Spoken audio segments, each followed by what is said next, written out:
Janata party భారత ప్రభుత్వం ఎవరిని భయపట్టించేదో ఎవరినో ఇల్లీగల్గా అరెస్ట్ చేసే కార్యక్రమాన్ని కొనసాగించేది.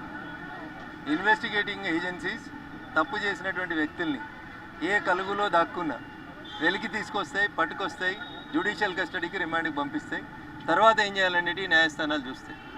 కాబట్టి సోదరి కవిత భారతీయ జనతా పార్టీ కేంద్ర ప్రభుత్వం మమ్మల్ని భయపట్టియాలని చూస్తుంది అని చేసినటువంటి కామెంట్స్ని విత్డ్రా చేసుకుంటే గౌరవప్రదంగా ఉంటుంది అనేది ఈ సందర్భంగా తెలియజేస్తా ఉంది. అట్లా భయపట్టించేది ఉంటే కవితనో, కేటీఆర్నో, హరీష్నో ఆలోచించాల్సిన అవసరం లేదు. తీసుకుపోతే కేసీఆర్ని కూడా తీసుకుపోయేటోళ్ళం అట్లా భయపట్టించాలనుకుంది. కాబట్టి తప్పుడు వ్యాఖ్యానాలు వద్దు. చేసిన తప్పుడు పనులకి బరాబరి శిక్ష పడుతుంది. పోలీసు వాళ్ళు కేసు పెడతారు, కోర్టులకు తీసుకుపోతారు. దానికి భారతీయ జనతా పార్టీ ఏమో చేస్తుంది. ఇంతకుముందు కూడా సోదరి కవిత ఇట్లే మాట్లాడింది, మోడీలు, ఈడీలు, బోడీలు అని. టీఆర్ పోయించిన తర్వాత నన్ను అర్థమైందేమో అనుకున్నాం, మనుషులు మారుతారేమో అనుకున్నాం. ఇప్పుడు కూడా మళ్ళీ కేటీఆర్ గారు అట్లే మాట్లాడుతారు, మోడీలకు, బోడీలకు, ఈడీలకు భయపడమని. మోడీ గారికి ఏం సంబంధం?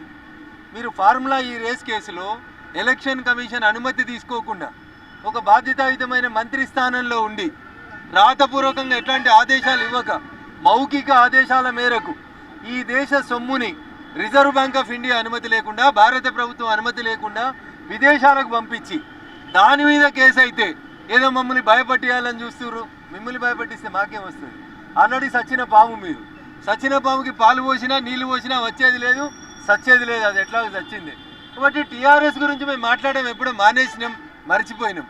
వాళ్ళని వాళ్ళు ప్రజెంట్ చేసుకోవడం కోసం రోజు ఏదో దగ్గర అయితే చెల్లె, లేకపోతే అన్న, లేకపోతే హరీష్, మీరు తప్ప ఎవరు లేడా తెలంగాణలో ప్రతిపక్షం? కవిత నిన్న మాట్లాడుతూ ఉన్నారు, సోదరి కవిత గారు, బీసీలకు అన్యాయం జరిగింది, బీసీ గణన చేయాలి.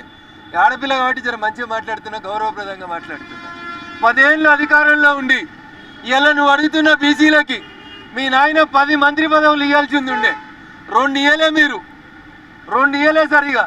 అందులో బీసీ బిడ్డను అర్ధాంతరంగా తీసి అవతల వారేసాడు మీ నాయన. కవిత, ఆ రోజు నీ నోరు ఎందుకు మూతపడ్డది? గది మాట్లాడు చెల్లె, గౌరవంగా ఉంటుంది. అదే నువ్వు ఆడపిల్ల కాకపోయింటే ఖచ్చితంగా మంచి సమాధానం చెప్పేటాను నేను. ఇప్పటికైనా బీసీల గురించి మొసలు కన్నీరు, ఇంకా దేని గురించో మొసలు కన్నీరు మార్చే కార్యక్రమాన్ని సోదరి కవిత గారు మానుకోవాలి. 10 మంత్రి పదవులు, 18లో 54% బీసీలుంటే 10 మంత్రి పదవులు ఇవ్వాల్సింది ఉండే. 10 ఏళ్ళ అధికారంలో ఉన్న టీఆర్ఎస్ పార్టీ 2-3 మంత్రి పదవులు ఇచ్చి అందులో బీసీ బిడ్డలు ఎదుగుతుంటే ఓర్వలేక తీసి అవతల వారేసిరు ఈటల రాజేందర్ని. ఆ రోజు ఎడిపోయిన ఇలా నోర్లన్నీ వాళ్ళు బీసీలు కాదా? ఆ రోజు బీసీ కులగణన గురించి కవిత ఎందుకు మాట్లాడలేదు? ఇవాళ ఎందుకు మాట్లాడుతుంది కవిత? కవితకి బీసీలకు ఏం సంబంధం?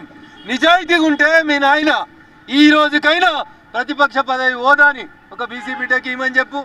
పార్టీ అధ్యక్ష పదవి ఏంటి పోని, ఏదైనా చర్చ జరిగితే అసెంబ్లీలో ఒక్క బీసీ బిడ్డని మాట్లాడించింది చెప్పురి. ఈ ఏడాది కోలే అయితే హరీష్ మాట్లాడాలి, లేకపోతే కేటీఆర్ మాట్లాడాలి. ఎవరు లేడా బీసీ బిడ్డ అక్కడ? ఎవరికి మాట్లాడే అర్హత లేదా? మీ అన్న కంటే ముందు, మీ బావ కంటే ముందు మంత్రులు అయిన వాళ్ళు, తలసాని శ్రీనివాస్ యాదవ్ లాంటి వాళ్ళు చాలామంది ఉన్నారు కదా అక్కడ. వాళ్ళకి ఇయ్యండ్రి, మాట్లాడిపోయిండ్రి. అందుకని మొసలి కన్నీరు బంద్ చేయండ్రి. మీడియా మిత్రులకు కూడా నాది విజ్ఞప్తి, ఆ ముగ్గురు గురించి రాయడం బంద్ చేయండ్రి. పొద్దుగాలైతే వాళ్ళే ఉన్నట్టు, ప్రతి సమస్య వాళ్ళకే తెలిసినట్టు.